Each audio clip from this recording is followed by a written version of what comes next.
네, 강프로입니다. 두산 에너빌리티 보겠습니다. 자, 월요일장 끝났습니다. 그리고 두산 에너빌리티는 22평의 지지를 받아서 3% 상승해서 마감이 됐습니다.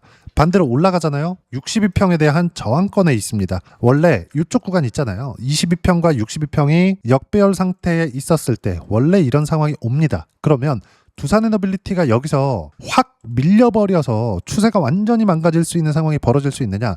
있습니다. 근데 이런 부분들이 나오려면 조건이 필요해요. 삼성전자가 같이 무너져야 된다. 근데 삼성전자는 여기서 추가적으로 내려갈 수 있는 상황이 안 나옵니다. 물론 월요일 기준에서 삼성전자가 9% 하락 구간이 발생을 했어요. 금요일 날 상황을 일단 봐야 되는데, 자, 폭을 보세요. 22평까지 마이너스 8%, 거의 한 9% 정도 나오죠. 62평까지 플러스 7%. 자, 근데 여기서 고점 기준에서 보면 4.4%가 상승한 상태니까 이게 뒤집히게 되겠죠. 즉 월요일날 62평에 근접해 있었을 때는 저항을 받을 수밖에 없어요. 왜? 역배열 상태에 있으니까. 그럼 역배열이라는 건 뭐예요? 고가에서 매물을 받아먹고 나서 올라가야 됩니다. 그러면 여기서 4%까지 올랐다가 왜 하락 구간이 만들어졌고 월요일 날까지 이렇게 하락하는 부분들이 있었을까요? 왜 제가 두산 에너빌리티 상황에 대해서 이야기를 드리면서 삼성전자를 같이 이야기를 드리느냐? 삼성전자와 두산 에너빌리티의 모멘텀은 같습니다. 그리고 저는 이 내용을 토대로 두산 에너빌리티의 고점과 저점, 그리고 어느 정도에서 물량을 늘려야 되고 줄여야 되는지 이 부분에 대해서 제가 구독자분들에게 계속 보시라고 영상을 만들어서 올려드리고 있고, 실전에서의 상황을 보잖아요. 정확하게 고가와 저가를 맞춰가면서 매매를 하고 있습니다. 자, 실제 내용을 보면 이래요. 8월 14일 날 정확하게 46% 수익을 보고 삼성전기 수익 마감이 됐습니다. 매수한 구간을 보면 7월 29일 날 매수했어요. 106만 4천 원에. 근데 매매하고 나서 또 떨어집니다. 이것보다 추가적으로 떨어진다? 그러면 코스피가 더 이상 한 차례 하락을 더 해야 되는 상황이 오기 때문에 어쩔 수 없이 여기서는 물려도 사야 되는 구간입니다.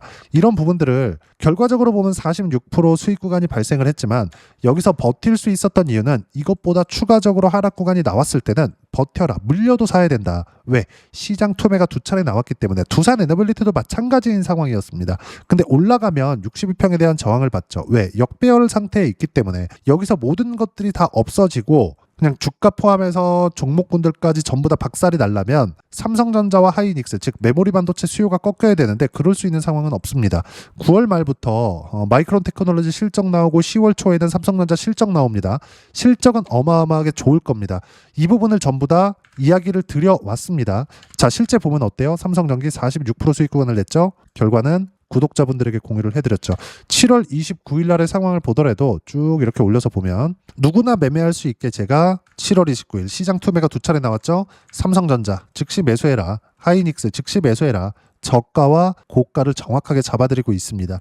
두산 에너빌리티 같은 경우에도 마찬가지예요. 두산 에너빌리티를 이렇게 찍어서 보면 전체적으로 제가 어떤 식으로 매매를 해왔는지에 대해서 보여드리면 고가를 돌파하는 상황에서 매매를 엄청나게 많이 했죠. 그리고 작년 8월과 9월 그리고 연말 올해 초까지 매매 구간을 잡았지만 결과를 보면 5월 달에 떨어지는 것을 보고 나서 매도 구간을 잡았습니다. 이때 당시 결과는 80%대 5월 달이죠. 지금은 다시 매수 구간을 잡아야 될 때가 됐어요. 왜? 삼성전자가 추가적으로 하락할 수 있는 상황이 안 나오니까. 물론 이 모든 내용들은 구독자분들에게 모두 무료로 공유해 드렸어요. 실전에서의 상황을 이야기를 드리는 겁니다. 자, 그럼 여기 첫 번째 신고가 구간에선 어떻게 됐느냐? 정확하게 188% 모두 이쪽 구간에서 발생한 내용들입니다. 그리고 이런 부분들은 당연히 소통방에서 공유를 해드리죠. 실전에서의 상황을 봤다면 지금은 어떤 상황이에요? 많이 떨어진 것은 맞다. 근데 여기 6월 중순 이후에 하락한 부분은 시장에 대한 하락이고, 시장에 대한 하락이 추가적으로 나오기 위해서는 삼성전자가 추가적으로 하락하는 구간들이 나와야 되는데, 이러려면 실적에 대한 전망치보다 안 좋은 실적이 나와야 됩니다. 근데 지금 어때요? 주가가 떨어져 있는 상태이기 때문에 실적 전망치 자체도 그렇게 높지 않아요. 첫 번째 실적에 대한 전망치가 나오고 그런 것들을 수렴하고 돌파하는 상황에서 주가가 변동성 구간에 있는 건 이번 주에 발표하는 엔비디아 실적부터입니다. 엔비디아 실적은 잘 나와도 문제고 안 나와도 문제입니다. 왜? 너무 많이 올랐거든요. 물론 최근에 조정을 조금 받기는 했지만 그 실적치 자체가 100% 확률로 잘 나오겠죠. 근데 잘 나오면 기대치보다 높아지긴 했지만 더 뭐가 없네? 이런 내용들. 어쨌든 이런 거죠. 맛집에 가면 무조건 맛있어야 되죠. 그리고 가격도 비싸죠. 그만큼 기대치가 높죠. 이런 부분들이 발생을 하는 거예요. 그러면 지금 기술적인 내용을 보면 어때요? 두산에너빌리티도 마찬가지고 삼성전자도 마찬가지예요. 올라가면 매물을 두드러 맞는 구간에 있다는 겁니다. 바로 언제부터 가나요? 9월 말부터 갑니다. 그럼 그때까지 뭘 해야 되나요? 추가적으로 매수 구간을 잡아야 돼요. 왜 그러나요? 삼성전자의 실적 전망치 자체가 계속 높아질 수밖에 없기 때문에. 그리고 이런 실적을 확인하는 게 일단 이번 주에 나오는 엔비디아의 실적 당연히 좋을 거라 그랬죠. 그리고 9월 말에 나오는 마이크론 테크놀로지 실적 이런 부분들. 이렇게 됐을 때 두산에너빌리티에 주는 영향은 AI에 대한 투자가 지속된다. SMR을 포함해서 원전에 대한 수요는 계속된다. 왜? 에너지와 AI 투자는 같이 가는 거니까. 자, 그럼 이런 상황이 있기 때문에 여기서 22평을 이탈해서 다시 저가를 지속적으로 낮추는 상황이 나오려면 뭐가 돼야 돼요? 이런 상황들이 다 깨져야 돼요. 근데 미국 시장은 지금 어떤 상황이냐? S&P 500 신고가에 있습니다. 나스닥도 마찬가지예요. 신고가 부근까지 올라와 있는 상태예요. 당연히 올라가는 상황에서 이제 야 이거 더 가긴 더 가는데 약간 주춤주춤한 내용들이 있죠. 그게 미국의 금리입니다. 그럼 미국의 금리는 누가 해결해요? 미국 정부에서 해결합니다. 뭘로? 바이백, 양적 완화 이런 것들로요. 근데 지금 당장 양적 완화를 하기에는 약간 부담스러운 부분들이 있죠. 이거 왜 그럴까요? 인플레이션 때문에 그래요. 인플레이션 야기한 거 뭐 때문에 그래요? 돈을 많이 풀어서? 아닙니다. 이건 다 잡혀가고 있었어요. 이란과의 전쟁입니다. 언제 끝날지 정확하게 모르죠. 근데 우리가 봐야 되는 부분은 여기서 발생합니다. 언제 끝날지 모르지만 이미 유가는 85달러 구간에 있다. 그리고 전쟁 시작하고 나서 지금 협상을 한 해 만에 하는 내용들이 계속 나오고 있다. 여기서 확전이 되기 위해서는 11월 달 중간 선거를 앞두고 있기 때문에 어렵다. 물론 협상이 늦어질 수는 있습니다. 협상이 늦어질 수는 있고 공격이 더 될 수 있겠지만 만약에 이게 시장에 엄청난 충격을 주고 인플레이션 문제가 정말 많이 부각될 문제였다면 S&P 500의 신고가 구간을 가지도 못했을 것이다. 왜? 신고가를 가고 나서 즉 선반영 구간을 맞춰가는 첫 번째 단계가 신고가 구간이기 때문에 그래요. 두산에너빌리티도 마찬가지입니다. 여기서 보면 쭉 첫 번째 신고가를 만들었었던 25년 초반의 상황을 보면 어때요? 이때 실적과 여기 중간에 5월 달에 발생했었던 고가 그리고 지금의 실적 별로 차이가 없습니다. 오히려 역성장했어요. 근데 주가는 2만 원부터 14만 원 찍고 지금 7만 원대에 있죠. 실적은 앞으로 좋아질 수밖에 없다. 원전 수주를 포함해서 전체적으로 나오고 있으니까. 근데 선반영 되었기 때문에 조정이 필요했고 두산에너빌리티만 선반영을 받았었던 게 아니기 때문에 시장의 조정이 필요했고 이런 과정에서 약간 투매성의 움직임이 나온 겁니다. 그러면 지금은 뭘 해요? 분할 매수 그리고 분산 투자가 필요합니다. 두산에너빌리티를 공략한다? 그럼 두산에너빌리티를 포함해서 한정기술 12% 올랐습니다. 현대건설 62평을 기점으로 두고 계속해서 등락 구간을 보여 있어요. 현대건설도 마찬가지입니다. 참고적으로 두산에너빌리티 보유하고 있고요. 현대건설 당연히 매수관을 다시 잡았습니다. 62평을 기점으로 해서 두산에너빌리티도 마찬가지예요. 추가적으로 매수관을 잡아야 되고 이 모든 내용들 실전에서의 상황은 제가 계속해서 말씀드리죠. 그리고 여기 구독자분들에게는 모두 소통방에서 실시간 타점 포함해서 어떤 식으로 두산에너빌리티의 가격대를 잡아야 되는지를 모두 무료로 공유해드리고 있습니다. 당연히 너무도 당연히 구독자 인증을 하신 분들에 한해서는 제가 직접적으로 문자로 쏴드리고 있어요.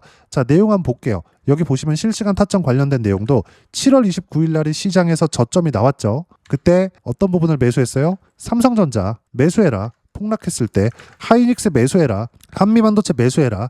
PSK 매수해라. 이런 것들 전부 다 급등 상태에서 62평을 기점으로 매도관을 잡았습니다. 쭉 오면 현대건설 같은 경우에도 마찬가지입니다. 쭉 이렇게 보면 8월 14일 날인데 어때요? 삼성전기 매도했다. 삼성전기 언제부터 매수했어요? 7월 29일부터. 그리고 딱 2주 만에 45% 수익 구간. 그리고 나서 현대건설 1% 상승 중 3%대까지 높여 잡으세요. 이거 뭐예요? 62평을 기점으로 매매 구간을 잡은 겁니다. 현대건설은 뭐예요? 원전 시공 쪽이에요. 두산에너빌리티가 올라가는 상황이 나와야지만 바닥이 잡혀야지만 올라갈 수 있고 두산에너빌리티는 삼성전자의 바닥이 잡혀야지만 올라갈 수 있고 여기서 나오는 삼성전기 같은 경우에도 마찬가지입니다. 45%대 수익 구간이 나왔지만 결론적으로는 뭐예요? 62평에 대한 정황권은 보내고 가야 된다. 그리고 두산에너빌리티도 마찬가지다. 이런 과정이 한 달은 더 걸린다. 이런 상황에서 두산에너빌리티를 매도할 게 아니라 순환매 구간에 맞춰서 종목군들을 이동해야 되는 작업이 필요한 겁니다.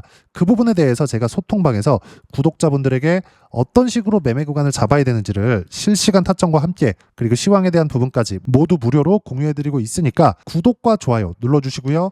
댓글 하나씩 달아주시면 무료 입장 가능하고 입장 방법은 여기 010-5481-4045번으로 구독이라고 문자 보내주시면 소통방 입장 방법 순차적으로 안내해드리도록 하겠습니다. 실시간 타점 어떻게 잡아야 되는지를 당연히 무료로 진행하고 자 그러면 소통방에서 진행하는 내용 똑같이 따라서 매매를 했을 때 어느 정도까지 수익 구간이 나올 수 있는지 그 부분은요. 아까 전에 보셨던 화면입니다. 키움증권에서 제공하는 0606 화면 실제 매매 타점이 다 찍혀 나오고 어느 정도의 수익 구간이 나오는지 다 찍혀 나옵니다.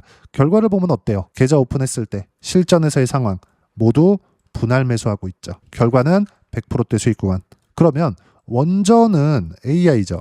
반도체도 AI입니다. 지금 AI를 뭐라 그래요? 에이전틱 AI. 그 전에는 뭐예요? 생성형 AI. 다음은 뭐예요? 피지컬 AI. 여기 모두에는 에너지가 필요합니다. 두산에너빌리티의 모멘텀이 계속된다는 건 여기에 있어요. 그래서 제가 여기 아까 전에 말씀드렸었던 현대건설이나 이런 쪽을 보더라도 자 신고가 구간에서 계속 매매 구간 잡죠. 여기서도 매매 구간 잡았죠. 지금부터는 다시 분할 매수로 대응을 하고 있고 현대건설을 매수하는 이유는 두산에너빌리티를 보유하고 있기 때문에 몰빵을 하지 않기 위해서입니다.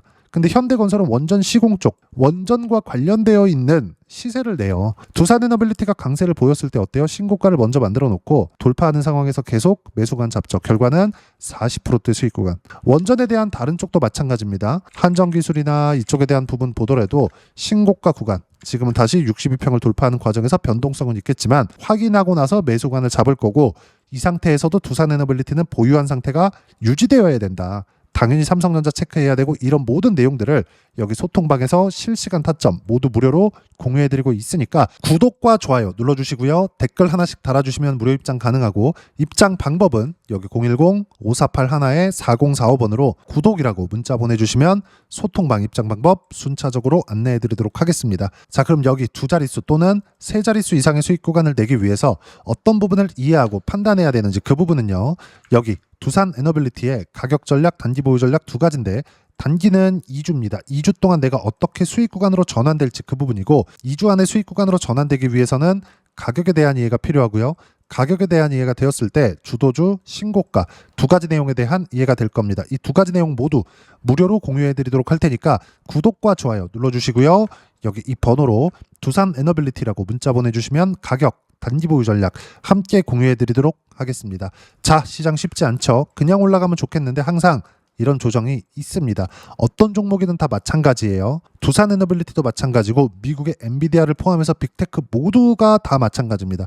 이런 상황에서 순환매 장세도 오고 62평 저항권에도 있어요. 어떤 식으로 이 상황에서 가격대를 잡아야 되는지 소통방에서 실시간 타점 모두 무료로 공유해드리고 있으니까 구독과 좋아요 눌러주시고요. 여기 입장 방법 확인해서 들어오시면 되고 무엇보다도 두산에너빌리티의 실시간 타점과 함께 어떤 주도주를 공략해야 되는지 제가 딱 한 종목만 준비해 놨으니까 영상 끝까지 시청하시고요. 모든 분들이 성공 투자하셨으면 참 좋겠습니다. 네, 주식 투자를 할 때 항상 체크해야 될 부분이 있습니다. 자, 제가 영상 초반부에도 이야기를 드렸지만 항상 주식 투자에서의 시세, 즉 주식 시세는 가격이 먼저 반영한다는 점입니다.